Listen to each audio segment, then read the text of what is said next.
Good morning, teacher. Elio in this video will explain the problem that exists in Barium.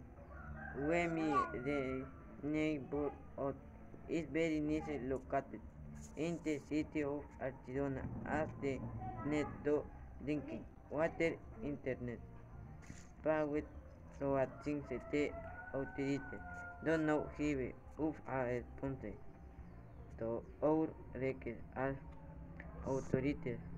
The representative of the community managed to carry out water supply mingled with water from the inhabitants and among of their efforts for the benefit of the community.